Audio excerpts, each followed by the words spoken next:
देखिए पिछली क्लास में हमने जो है टीचिंग एप्टीट्यूड स्टार्ट किया था यूजीसी नेट की तैयारी करने वाले स्टूडेंट्स के लिए। ठीक है, उस क्लास में हमने क्या क्या पढ़ा वो आपको एक बार हम बता देते हैं। फिर उस क्लास के लास्ट में हमने आपको कुछ क्वेश्चन दिए थे। ठीक है, और आज उसी क्वेश्चन को पहले सॉल्व करेंगे, फिर उसके बाद उस क्लास के आगे से हम लोग स्टार्ट करेंगे। देखिए तो हमने उस क्लास में क्या क्या पढ़ा। सबसे पहले देखिए हमने उसमें पढ़ा कि शिक्षण है क्या, यानी टीचिंग क्या है। ठीक है, जैसे हमारा जो टॉपिक है, सिलेबस है, उसमें सबसे पहले शिक्षण अभिक्षमता यानी टीचिंग एप्टीट्यूड। तो पहले हमें जानना पड़ेगा टीचिंग है क्या, यानी शिक्षण क्या है। फिर हमने उसमें शिक्षण की परिभाषा के बारे में देखा। कई जो है विचारक हैं जिन्होंने शिक्षण की अलग अलग परिभाषाएं दी हैं, उसके बारे में हमने देखा। फिर शिक्षण की प्रकृति के बारे में देखा कि शिक्षण की प्रकृति क्या है।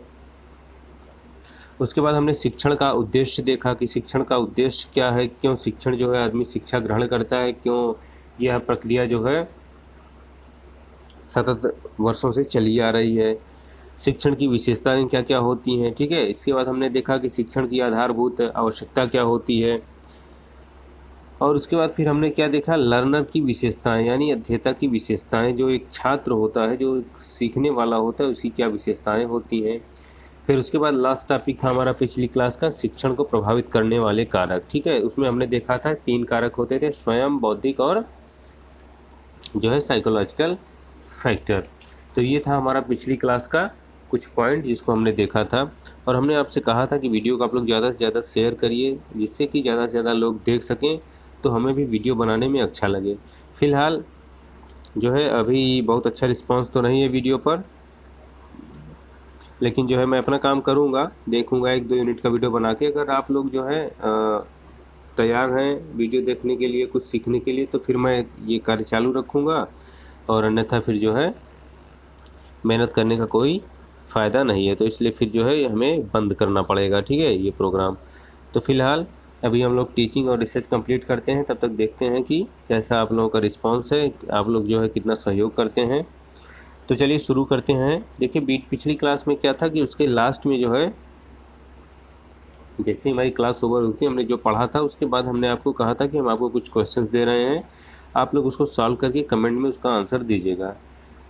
तो उसका मैं आंसर आपको जो है, हो सकता है कई लोग लास्ट तक वीडियो ना देखे हों, तो उनको ना पता रहा हो कि वीडियो के लास्ट में जो है क्वेश्चंस भी होगा।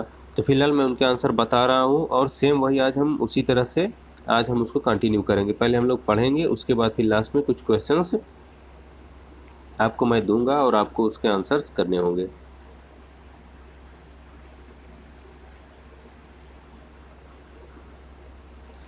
तो चलिए हम लोग एक एक करके देखते हैं। क्वेश्चन नंबर 1 हमारा था कि दूसरे पेशों की अपेक्षा अध्यापन को किसी के द्वारा वरीयता क्यों देनी चाहिए। इसमें कह रहा है कि जो और अन्य पेशे हैं, जैसे देखिए अध्यापन क्या है, एक तरह का पेशा है। वकालत क्या है, एक तरह का पेशा है। डॉक्टरी क्या है, एक तरह की जो है एक तरह का पेशा है। ठीक है, नौकरी है। इसी तरह के तमाम जो है पेशे होते हैं। तो उसी में कह रहा है कि दूसरे पेशों की अपेक्षा अध्यापन को किसी के द्वारा वरीयता क्यों देनी चाहिए, यानी अध्यापन को क्यों ज़्यादा वरीयता देनी चाहिए अन्य व्यवसाय की तुलना में। अब इसमें ऑप्शन में क्या कह रहा है कि मानवता की सेवा के लिए, फिर दूसरे में कह रहा है कि अध्यापन के प्रति प्रेम के लिए, फिर कह रहा है युवकों के प्रति प्रेम के लिए, और लास्ट में कह रहा है कि अध्यापन के विषय के ऊपर कौशल प्राप्ति के लिए। तो देखिए यहाँ पर जो हमको क्या मिल जाते हैं, 4 ऑप्शन मिल जाते हैं। तो सबसे पहले अगर हम देखें एक एक करके, तो मानवता की सेवा के लिए, तो ये इसका सही आंसर नहीं लग रहा है। उसके बाद अगला है कि अध्यापन के प्रति प्रेम के लिए। ठीक है, अभी इसको हम लोग रोक देते हैं। उसके बाद सेकंड देखते हैं, तो युवकों के प्रति प्रेम के लिए, तो युवकों के प्रति का अध्यापन से प्रेम का अध्यापन से कोई मतलब नहीं, तो इसको भी हम अभी स्टॉप करते हैं। लास्ट हमारा क्या हुआ, अध्यापन के विषय के ऊपर कौशल प्राप्ति के लिए। तो अध्यापन के विषय के ऊपर कौशल प्राप्ति के लिए देखिए कोई भी कार्य नहीं किया जाता। ठीक है, तो ये भी हमारा ऑप्शन जो है गलत हो जाएगा। तो इसमें हमारा ऑप्शन कौन बचता है, बी, अध्यापन के प्रति प्रेम के लिए, ये सही उत्तर हो जाएगा।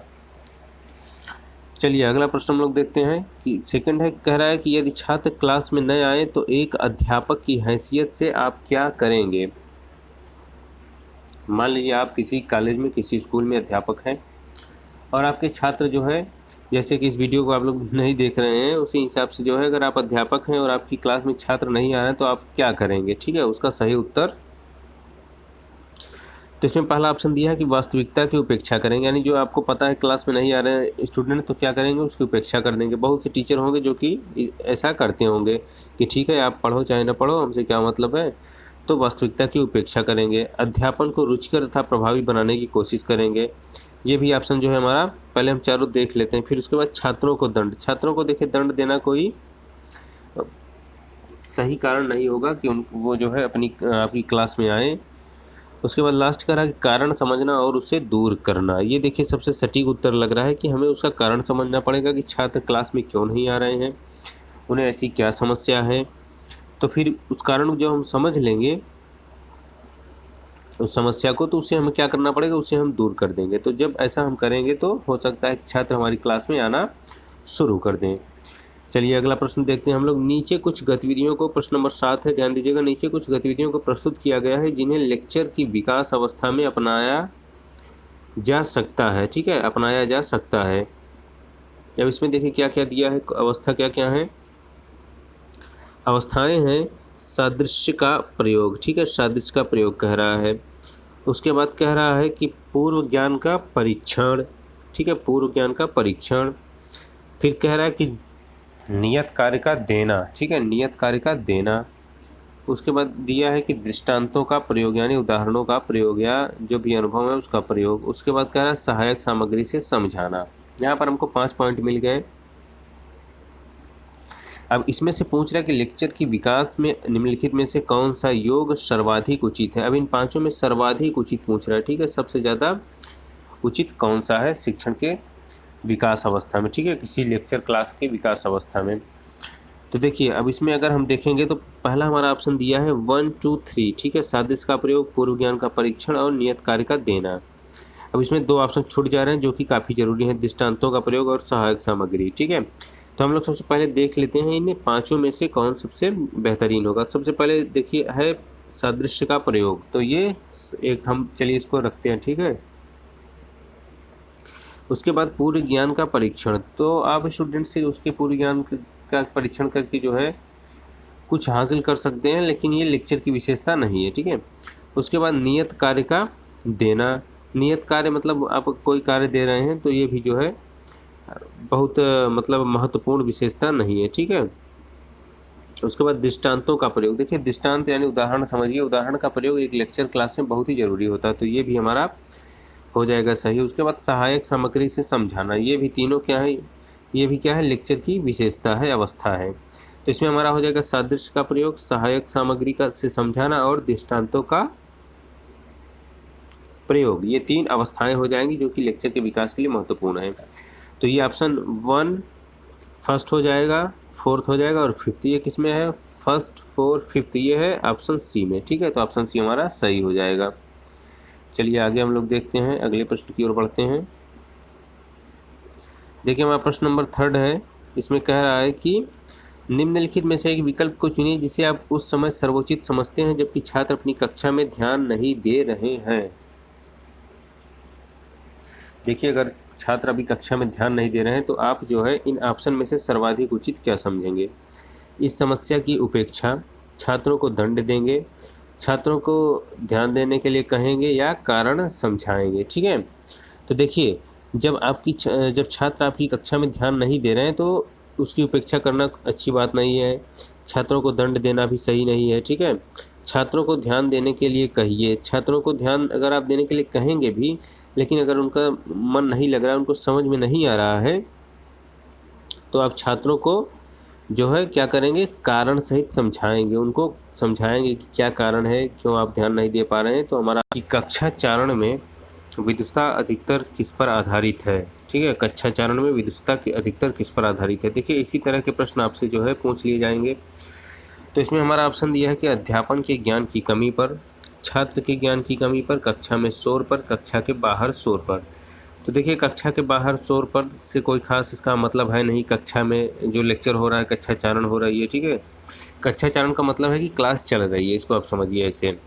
अब कक्षा में शोर पर, कक्षा में शोर तभी होगा जब जो है आप जो भी टीचर पढ़ा रहा है या जो भी वहाँ पर कक्षा चारण हो रही है, अगर वो रुचिकर नहीं है या छात्र उसको समझ नहीं पा रहे हैं, तभी वो आपस में बात करेंगे, शोर होगा। ठीक, अब इसमें जो है ऑप्शन बी है छात्र में ज्ञान की कमी पर। छात्र में ज्ञान की कमी से कक्षाचारण का कोई खास मतलब नहीं होता। इसमें केवल इसमें जो है चूँकि अध्यापक से कक्षाचारण होती है, तो इसमें जो है हमारा ऑप्शन ए सही हो जाएगा कि अध्यापन के ज्ञान की कमी पर कक्षाचारण में विदुषता अधिकतर आधारित होती है। तो ये हमारा हो गया 4 का आंसर ए हो जाएगा। चलिए अब आगे बढ़ते हैं, हम लोग देखते हैं भारत में उच्चतर शिक्षा संस्थानों को सुधारने के लिए सर्वोत्तम विकल्प का चयन कीजिए। यहाँ पर कह रहा है जो कि हायर एजुकेशन इंस्टीट्यूट हैं इनमें सुधार करने के लिए और बेहतर इनको बनाने के लिए क्या, जो नीचे 4 ऑप्शन दिए हैं इनमें से सबसे बेहतरीन ऑप्शन कौन सा है? तो पहला है लचीला पाठ्यक्रम विकेंद्रीकृत परीक्षा, ठीक है। सेकंड है लचीला पाठ्यक्रम केंद्रीकृत परीक्षा, सामान्य पाठ्यक्रम और विकेंद्रीकृत परीक्षा, और सामान्य पाठ्यक्रम केंद्रीकृत परीक्षा। तो यहाँ पर देखिए सबसे पहले लचीला पाठ्यक्रम और विकेंद्रीकृत परीक्षा। तो लचीला पाठ्यक्रम का कोई खास जो है उस पर असर नहीं है। पाठ्यक्रम अगर सामान्य भी होगा तो भी जो है शिक्षण संस्थान से इससे कोई खास फर्क नहीं पड़ेगा। तो लचीला पाठ्यक्रम विकेंद्रीकृत परीक्षा, लचीला पाठ्यक्रम केंद्रीकृत परीक्षा, सामान्य पाठ्यक्रम विकेंद्रीकृत परीक्षा। तो यहाँ पर ऑप्शन सी जो है हमारा सही उत्तर हो जाएगा, सामान्य पाठ्यक्रम विकेंद्रीकृत परीक्षा। अगला हमारा जो प्रश्न है वो है नीचे एक प्रभावी परीक्षण की कुछ विशेषताएं दी गई हैं, ठीक है। ये विशेषताएं हैं औचित्य, लंबाई, सुसगति, भाषा, वस्तुपरकता। अब इसमें क्या रहा है कि मूल्यांकन के सबसे प्रभावशाली परीक्षण की विशिष्टता का निम्नलिखित में से कौन सा योग सर्वाधिक उचित है? तो इन पांचों में से चुनना पड़ेगा कि मूल्यांकन के लिए सबसे प्रभावी इसमें से कौन कौन से जो है जो ऑप्शन दिए हैं इनमें से उचित होगा, ठीक है। तो देखिए इसमें से जो है हमारा औचित्य दिया है, लंबाई दी है, सुसगति दी है, और उसके बाद जो है भाषा और वस्तुपरकता। तो इसमें देखिए औचित्य, लंबाई और सुसगति जो है ये क्या है, मूल्यांकन के लिए सबसे प्रभावी परीक्षण की विशेषताएं हो जाएंगी। तो ये हमारा 1, 2, 3 ऑप्शन जो है ये सही उत्तर हो जाएगा। अगला प्रश्न है हमारा नीचे एक पाठ के कुछ मनोवैज्ञानिक अनुक्रम दिए गए हैं जिसे एक अध्यापक को अनुसरण करना है, ठीक है। तो इसमें ऑप्शन दिया है परिचित से अपरिचित, सामान्य से गूढ़, सफल अनुभव को निश्चित करना यानी पुरस्कारात्मक, आगमिक से निगमिक, अज्ञात से ज्ञात, ठीक है। अब इसमें कह रहा है कि पाठ के मनोवैज्ञानिक अनुक्रम में से कौन सा योग सर्वाधिक उचित है जिसे एक अध्यापक को अपनाना है। इसमें कह रहा है सर्वाधिक उचित कौन सा है, ठीक। तो देखिए परिचित से अपरिचित ये जो है एक सही हो जाएगा, सर्वाधिक उचित हो जाएगा। उसके बाद सामान्य से गूढ़ यानी सामान्य से जटिल, तो ये जो है इसके हिसाब से सही ऑप्शन नहीं है, तो इसको हम लोग काट दे रहे हैं, पहला हुआ। अब उसके बाद आगे देखते हैं सफल अनुभव को निश्चित करना, ठीक है, यानी पुरस्कारात्मक कार्य करना, ठीक है। तो ये भी हमारा एक विकल्प सही हो जाएगा। उसके बाद जो है आगमिक से निगमिक, ये भी जो है एक सफल जो है मनोवैज्ञानिक अनुक्रम का जो है सर्वाधिक उचित हो जाएगा ये भी। अब इसके बाद चौथा क्या है, पांचवा क्या है, अज्ञात से ज्ञात, तो ये भी जो है सही नहीं है। तो ये हमको मिल गया क्या, फर्स्ट, थर्ड और फोर्थ। तो फर्स्ट, थर्ड, फोर्थ किसमें है, ये है ऑप्शन बी में, ठीक है। तो ऑप्शन बी हमारा करेक्ट हो जाएगा। अगला प्रश्न हमारा है, इसको देख लेते हैं हम लोग जल्दी से, इसको पूरा करके फिर अपनी क्लास शुरू करते हैं हम लोग। कि नीचे कुछ गतिविधियां दी गई हैं जिसे अध्यापक क्रियान्वित करता है। परीक्षा में उत्तीर्ण होने के लिए छात्रों की सहायता, छात्रों को सीखने के लिए प्रेरणा, समय पर पाठ्य योजना को पूरा करना, प्रिंसिपल की आज्ञा को लागू करना। उसके बाद क्या कह रहा है कि कॉलेज प्रबंधन को सहायता देना, ठीक है। तो इसमें देखिए हमारा जो है अध्यापक क्रियान्वित करता है, अध्यापक कौन सी कार्य क्रियान्वित करता है, ठीक है। तो छात्रों को सीखने के लिए प्रेरणा देता है। उसके बाद जो है समय पर पाठ्य सिलेबस पूरा करवाता है, थर्ड। और उसके बाद प्रिंसिपल जो कार्य करने के लिए कहता है वो करता है। तो ये हमारा हो जाएगा सेकंड, थर्ड और फोर्थ, ठीक है। सेकंड, थर्ड और फोर्थ ऑप्शन सी सही हो जाएगा। चलिए अगला क्वेश्चन हम लोग देखते हैं। नीचे शिक्षकों के कुछ गुणों का उल्लेख किया गया है। विषय वस्तु का ज्ञान, प्रभावी मौखिक संप्रेषण, सुखद स्थिति, छात्रों के आदर का पात्र होना, समुदाय के नेताओं का आदर पात्र होना। अब इसमें कह रहा है किसी प्रभावी शिक्षक में गुणों के निम्नलिखित मेलों में से कौन सा मेल सही है, यानी कौन सा मेल होना चाहिए एक शिक्षक में। तो इसमें देखिए अगर हम लोग देखें तो जो है विषय वस्तु का ज्ञान होना चाहिए एक शिक्षक के लिए सबसे ज़रूरी है। उसके बाद प्रभावी मौखिक संप्रेषण की कला होनी चाहिए उसमें, ये भी बहुत ज़रूरी है। सुखद स्थिति, छात्रों के आदर का पात्र होना और समुदाय के नेताओं के आदर का पात्र होना। ठीक है, तो इनमें से जो है सुखद स्थिति जरूरी नहीं है, छात्रों के आदर का पात्र होना जरूरी नहीं है, और ये लास्ट वाला समुदाय के नेताओं के आदर का पात्र होना जरूरी है। ठीक है, तो इसमें हमारा हो जाएगा फर्स्ट, सेकंड और फिफ्थ, और ये ऑप्शन हो जाएगा डी, सही ऑप्शन हो जाएगा। चलिए आगे बढ़ते हैं, हम लोग देख लेते हैं अगला क्वेश्चन।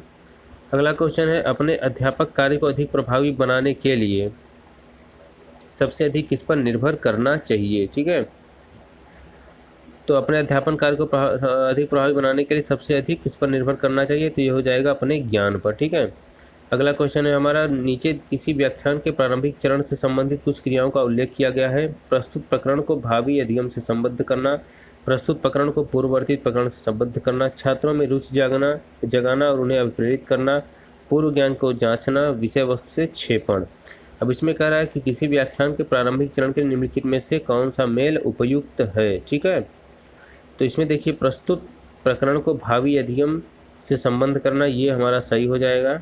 उसके बाद हम लोग देखते हैं प्रस्तुत प्रकरण को पूर्व प्रकरण से संबंध करना, ये भी बहुत ही ज़रूरी है किसी भी व्याख्यान के लिए, प्रारंभिक चरण के लिए। उसके बाद जो है छात्रों में रुचि जगाना और उन्हें अभिप्रेरित करना है, तो ये व्याख्यान के जो है 3 महत्वपूर्ण जो है पॉइंट हो जाएंगे। तो ये हमारा हो जाएगा फर्स्ट, सेकंड, थर्ड, और ऑप्शन ए सही उत्तर हो जाएगा। आगे हम लोग बढ़ते हैं, देखते हैं क्वेश्चन नंबर 13। यदि छात्रों के एक समूह में कुछ मंदबुद्धि और कुछ प्रतिभाशाली छात्र हैं तो अध्यापक के लिए क्या बेहतर होगा। ठीक है, शिक्षण के स्तर को ऊंचा रखना ताकि मंदबुद्धि छात्र ऊपर उठकर बराबरी पर आ सकें, शिक्षण के स्तर को नीचा रखना ताकि प्रत्येक छात्र समझ सकें, शिक्षण को मध्य पर रखना ताकि प्रतिभा वाले छात्रों को अधिक नीरस न लगे, मंदबुद्धि छात्रों के लिए अतिरिक्त शिक्षण का प्रबंध करना। ठीक है, तो इसमें देखिए थर्ड और फोर्थ जो है हमारा सही हो जाएगा, यानी ऑप्शन सी सही हो जाएगा। उसके बाद हम लोग देखते हैं क्वेश्चन नंबर 17। इसमें कह रहा है कि अध्यापन दक्षता की कुछ आवश्यक बातें नीचे दी गई हैं। कॉलेज परीक्षा के संचालन में सहायता करना, सीखने वाले समूहों को प्रेरित करना, कक्षा प्रबंधन को सुधारना, विषय वस्तु को जानना और कॉलेज प्रशासन में रुचि लेना। अब कह रहा है कि अध्यापन दक्षता का कौन सा योग सर्वाधिक उचित है, इसमें से कौन सा सर्वाधिक उचित है। ठीक है, तो देखिए इसमें जो है सीखने वाले समूहों को प्रेरित करना, इनको प्रोत्साहित करना, कक्षा प्रबंधन को सुधारना और उसके बाद विषय वस्तु को जानना, ये 3 जो है एक अध्यापन दक्षता के लिए बहुत ही आवश्यक बातें हैं। तो ये हमारा ऑप्शन सी सही उत्तर हो जाएगा। इसके बाद हम लोग देख लेते हैं क्वेश्चन नंबर 18। ठीक है, 18। तो ये है हमारा कि जब एक अध्यापक को विद्यार्थी से पूछे गए प्रश्न का प्रत्यक्ष और ठीक उत्तर न आया तो उसे क्या करना चाहिए।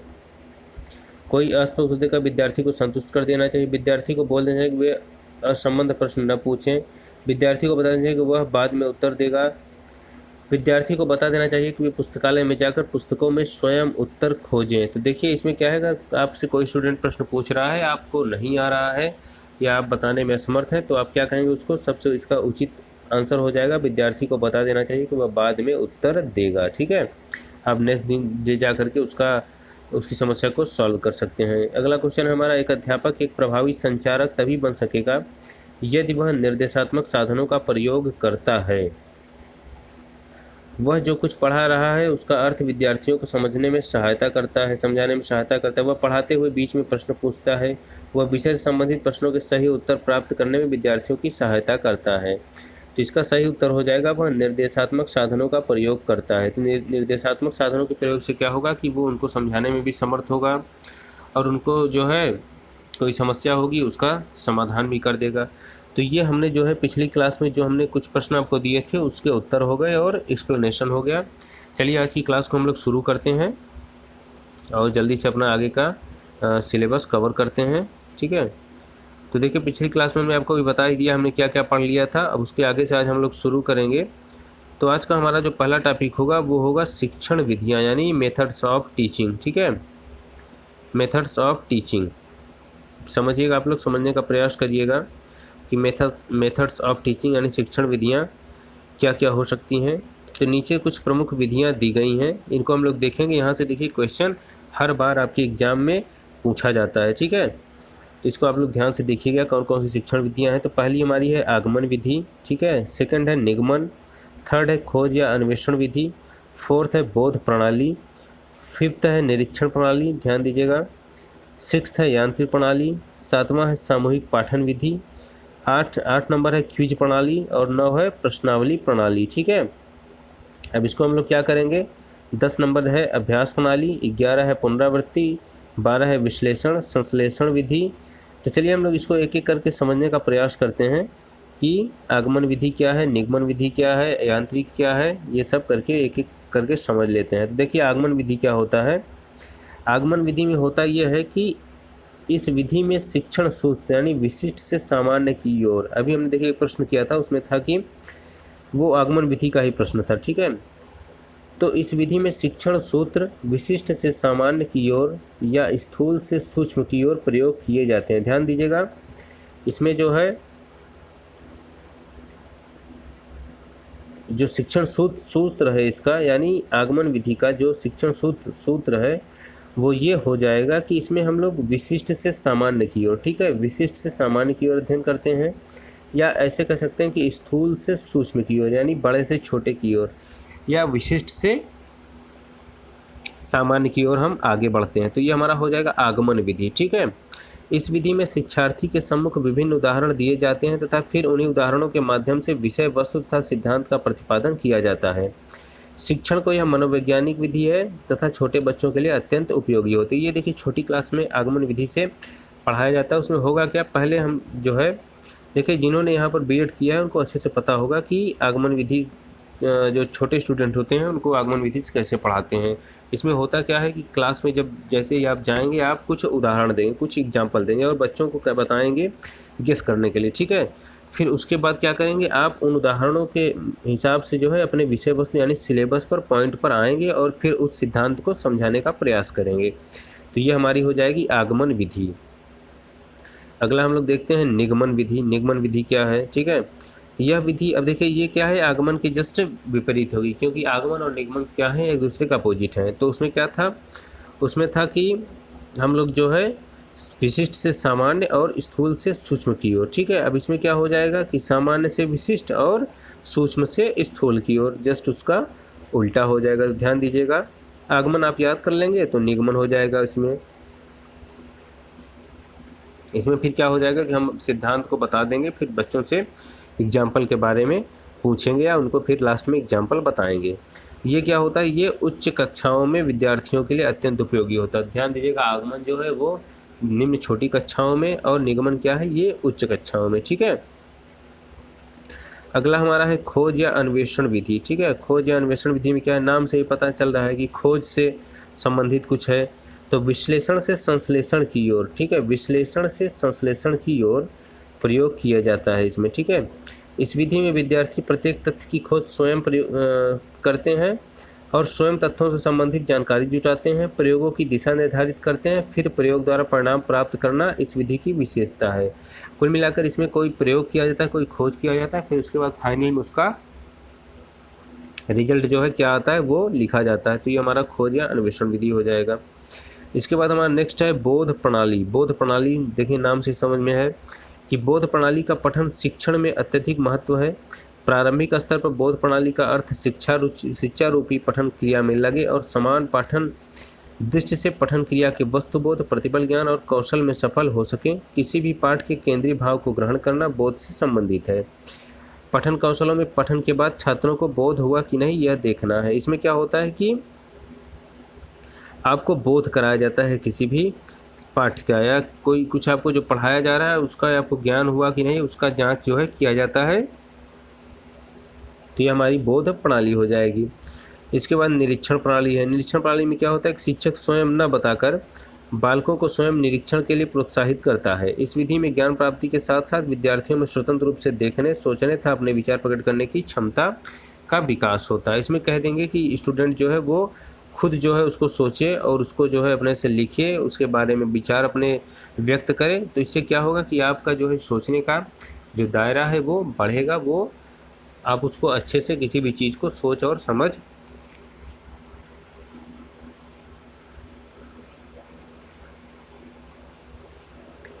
अब अगला हमारा है यांत्रिक प्रणाली। तो यांत्रिक प्रणाली में क्या होता है कि आधुनिक शिक्षा प्रणाली में यांत्रिक प्रणाली का अति विशिष्ट स्थान है। इस प्रणाली में क्या होता है, कंप्यूटर शिक्षा विद्यालयों का एक आवश्यक अंग बन गया है। यानी यहाँ पर यंत्र के माध्यम से पढ़ाई होती है, ठीक है। ऑडियो वीडियो जो है कैसेट से या कॉम्पैक्ट डिस्क के माध्यम से जानकारियाँ दी जाती हैं, इंटरनेट के माध्यम से आजकल हम लोग यूट्यूब पर पढ़ाई करते हैं। तो ये क्या हो जाएगा, यांत्रिक प्रणाली, यानी यंत्र से पढ़ाई होती है, टेक्नोलॉजी का प्रयोग किया जाता है, ठीक। सामूहिक पाठन विधि आप लोग जान ही रहे हैं। सामूहिक पाठन में क्या होता है कि कई लोग साथ में बैठ करके अध्ययन करते हैं। तो शिक्षक सर्वप्रथम संपूर्ण कक्षा के समझ छोटे छोटे पद्य अथवा बाल गीतों का आदर्श पाठन करता है तथा समस्त कक्षा सामूहिक रूप से इसका अनुसरण करती है। यह विधि बालकों के उच्चारण सुधारने में सहायता प्रदान करती है, परंतु इसका प्रयोग उस समय ही किया जा सकता है जब बालक अक्षर ज्ञान से परिचित है। यानी एकदम प्रारंभिक क्लास में इसका आप यूज नहीं कर सकते। जब तक बालक को अक्षर ज्ञान नहीं हो जाता है तब तक जो है सामूहिक पाठन विधि उपयुक्त विधि नहीं होगी। अब समूह शिक्षण विधि की परिकल्पना विद्यार्थियों के समूह के सीखने के लिए एक सार्थक प्रयत्न है, यानी समूह में आप उनको जो है कुछ सिखा सकते हैं। अगला हमारा है क्विज प्रणाली, ठीक है। अब यहाँ पर देखिए जितने भी शिक्षण की प्रणालियाँ हैं हम सब डिस्कस कर ले रहे हैं, इससे बाहर कहीं कुछ नहीं आएगा, ठीक। क्विज प्रणाली, इस प्रणाली के माध्यम से छात्रों में सामान्य ज्ञान, देश विदेश की घटना चक्रों का ज्ञान तथा बोलने की क्षमता का विकास होता है। इसमें क्या होता है, क्विज दे दिया जाएगा, उसमें आपको सॉल्व करना पड़ेगा। क्विज के माध्यम से वह स्मरण शक्ति को तीव्र बना सकते हैं। छात्रों में प्रश्नों के उत्तर देने की क्षमता का विकास होता है। साथ ही पत्र पत्रिकाओं आदि की जानकारियों में वृद्धि होती है और उनमें आत्मविश्वास, कॉन्फिडेंस आता है। नेक्स्ट प्रणाली हमारी हो जाएगी प्रश्नावली प्रणाली। प्रश्नावली प्रणाली जैसा कि नाम से हम समझ रहे हैं कि इस प्रणाली में के माध्यम से बच्चों में गुणात्मक एवं बौद्धिक क्षमता का विकास होता है। देखिए यहाँ पर हर्बर्ट स्पेंसर जो है एक विचारक थे, इनका नाम आता है। तो हर्बर्ट स्पेंसर ने इसके बारे में कहा है कि अगर कठिन से कठिन विषय को भी सामान्य रूप से प्रश्नोत्तर के रूप में बच्चों के समक्ष प्रस्तुत किया जाए तो उन्हें सहजता से समझ जाते हैं, यानी उनमें जो है समझने के लिए उनको आसान हो जाता है और वो आसानी से उसको समझ पाते हैं। चलिए नेक्स्ट हम लोग देखते हैं शिक्षण प्रणाली के बारे में। अगला हमारा है अभ्यास प्रणाली, ठीक है। अभ्यास प्रणाली के बारे में हम लोग जान लेते हैं। तो अभ्यास शिक्षा प्रणाली का एक प्रमुख अंग है। निरंतर अभ्यास एवं पुनरावृत्तियों के माध्यम से बच्चों के मनोभावों के अंतर्गत सार्थक शब्द के कोशों से भरा जा सकता है। यानी यहाँ पर क्या होगा, आपको ज़्यादा से ज़्यादा अभ्यास करने के लिए कहा जाएगा। तो इससे क्या होगा कि आपके अंदर जो है शब्दकोश विकसित होगा, ठीक है। कठिन शब्दों का सही उच्चारण, सही लेखन तभी संभव हो पाता है जब निरंतर अभ्यास कराया जाता है। देखिए अब इसमें क्या होगा कि आपको जितना अभ्यास कराया जाएगा उतना ही आपको उस पठन सामग्री का, उस पाठ्य का ज्ञान होगा। तो अभ्यास करना बहुत ही ज़रूरी है। जैसे आपको भी कहा जाता है कि आप ज़्यादा से ज़्यादा प्रश्नों का अभ्यास करिए, तो इससे क्या होगा, आपको तमाम तरह के शब्द मिलेंगे, प्रश्न मिलेंगे, आप उसके उत्तर सोचेंगे या उसका उत्तर ढूंढेंगे, तो आपको क्या होगा, आपका दायरा जो है वो विस्तृत हो जाएगा, आप ज़्यादा से ज़्यादा कवर कर पाएंगे, ठीक है। तो ये हमारा हो जाएगा अभ्यास प्रणाली। अगला है पुनरावृत्ति प्रणाली। इसमें क्या होता है, इसमें रिवीजन होता है, बार बार जो है उसी टॉपिक को पढ़ करके दोहराते हैं जिससे कि स्मरण शक्ति में वृद्धि होती है, ठीक। अगला हमारा हो जाएगा विश्लेषण विधि। विश्लेषण विधि देख लीजिए क्या है, समझ लीजिए। तो विश्लेषण विधि जो है तर्क प्रधान शिक्षा विधि है। ध्यान दीजिएगा, पूछ सकता है कि तर्क प्रधान शिक्षा विधि क्या है। तो विश्लेषण विधि को हम तर्क प्रधान शिक्षा विधि के नाम से जानते हैं। दार्शनिक क्षेत्र में इसका प्रयोग प्राचीन काल से हो रहा है, यानी दार्शनिक लोग इसका बहुत पहले से प्रयोग कर रहे हैं। किसी भी वस्तु चीज़ के बारे में पहले विश्लेषण करेंगे, ठीक है। वैज्ञानिक विधि के रूप में विकसित किया गया है। यह विधि रेखागणित विषय को पढ़ाने में सर्वाधिक उपयोगी है। अब देखिए यहाँ पर पूछ सकता है कि कौन सी ऐसी विधि है जो कि रेखागणित विषय को पढ़ाने में सर्वाधिक उपयोगी है। तो विश्लेषण विधि जो है रेखागणित के लिए सर्वाधिक उपयोगी विधि मानी जाती है। अगला नेक्स्ट है हमारा संश्लेषण विधि। संश्लेषण विधि, तो संश्लेषण विधि में क्या होता है कि विश्लेषण विधि की पूर्णतया विपरीत है, ठीक है। जो अभी हमने विश्लेषण विधि देखा उसके अपोजिट है संश्लेषण विधि। तो जैसे विश्लेषण विधि में किसी समस्या को छोटे छोटे खंडों में तोड़ा जाता है, उसी प्रकार संश्लेषण विधि में उन छोटे छोटे तोड़े हुए खंडों को जोड़ा जाता है और समस्या का हल निकाला जाता है। इस प्रक्रिया में शिक्षण सूत्रों का भी प्रयोग होता है, जैसे ज्ञात से अज्ञात की ओर अग्रसर होते हैं, अतः इसे शिक्षण की मनोवैज्ञानिक विधि भी कहा जाता है। ध्यान दीजिएगा, संश्लेषण विधि को क्या कहा जाता है, शिक्षण की मनोवैज्ञानिक विधि। विश्लेषण और संश्लेषण विधि दोनों एक दूसरे के पूरक हैं। ये भी प्रश्न पूछा जा सकता है कि विश्लेषण विधि किस विधि की पूरक है, तो संश्लेषण विधि की। या संश्लेषण विधि किस विधि की पूरक है, तो विश्लेषण विधि हो जाएगा। तो यहीं से इसी तरह के प्रश्न जो है आपके एग्जाम में पूछे जाएंगे घुमा फिरा करके, तो आपको इसके लिए तैयार रहना पड़ेगा। चलिए अगला हम लोग देखते हैं व्याख्यान विधि। व्याख्यान विधि क्या है, लेक्चर मेथड है। इसमें क्या होता है कि आपको ज़्यादा से ज़्यादा सुना करके समझाया जाता है, तर्क दिया जाता है, उसके बारे में आपको ज्ञान कराया जाता है। तो ये हमारा हो गया विश्लेषण विधि। अगली है प्रयोगशाला विधि। प्रयोगशाला विधि में आप समझ ही रहे हैं कि आप जो है प्रयोगशाला में जाएंगे, लैब में जाएंगे, तो उसमें जो है आपको कुछ प्रयोग करना पड़ेगा, उससे आपको सीखने के लिए मिलेगा। तो ये हमारी हो जाएगी प्रयोगशाला विधि यानी लैब मेथड। इसके बाद अगला है हमारा खेल विधि। खेल विधि में क्या होता है कि इसमें हमें जो है खेल खेल में सीखने के लिए मिलता है। तो खेल विधि को हम ऐसे समझ सकते हैं कि खेल विधि के प्रवर्तक हेनरी काल्वेल कुक हैं। ध्यान दीजिएगा, ये इंपॉर्टेंट है कि खेल विधि के प्रवर्तक कौन है, तो हेनरी काल्वेल कुक।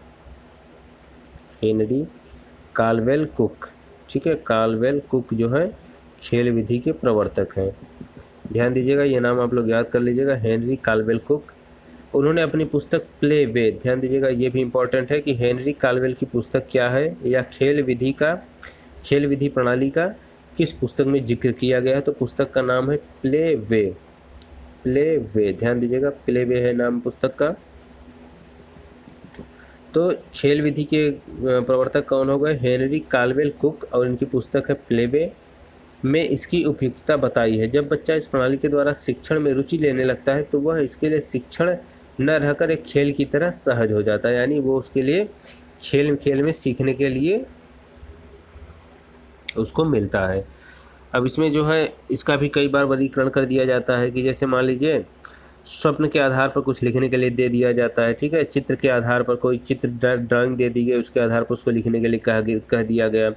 उसके बाद काल्पनिक वार्तालाप, क्रियाएं, कहानियाँ, संवाद, नाटक, ये सब जो है खेल विधि में प्रयोग किए जाते हैं। तो ये हमारा क्या हो गया, ये हमारा हो गया शिक्षण की प्रणालियाँ। चलिए, तो आज की क्लास में जो है इतना ही, और जो है आप लोग वीडियो को देखिए और इसको ज़्यादा से ज़्यादा शेयर करिए, जिससे कि हमें भी पढ़ाने में थोड़ा सही लगे कि हाँ आप लोग देख रहे हैं। आप लोग अपना इंटरेस्ट दिखाइए, ठीक है, इसमें रुचि दिखाइए और धैर्य रखिए। धीरे धीरे करके 1-2 क्लास में हम टीचिंग एप्टीट्यूड को ख़त्म कर लेंगे। फिलहाल आज के लिए इतना ही, और आज जो है हम कोई क्वेश्चन नहीं दे रहे हैं। अब जैसे ही सिलेबस ये पूरा हो जाएगा उसके बाद हम जो है आपको प्रश्न देंगे पूरा। इसके लिए कम से कम 100 प्रश्नों की एक सीरीज़ दे देंगे, ठीक है, एक क्वेश्चन पूरा बना करके दे देंगे, और वो नोट्स भी जो है हम डिस्क्रिप्शन में डाल देंगे, आप उसको डाउनलोड करके सॉल्व करिएगा। फिर एक वीडियो हम बना देंगे, उसमें हम उसको पूरा एक्सप्लेन कर देंगे। तो इस तरह से जो है हम लोग धीरे धीरे करके टीचिंग एप्टीट्यूड को भी समाप्त कर लेंगे। तो चलिए, आज की क्लास में केवल इतना ही हम पढ़ते हैं, मेथड ऑफ टीचिंग। तो फिर मिलते हैं अगली क्लास में, तब तक के लिए आप लोगों को बहुत बहुत धन्यवाद, बहुत बहुत शुक्रिया। आप लोग पढ़ते रहिए और घर पे रहिए, सावधानी बरतिए। चलिए, ऑल दी बेस्ट।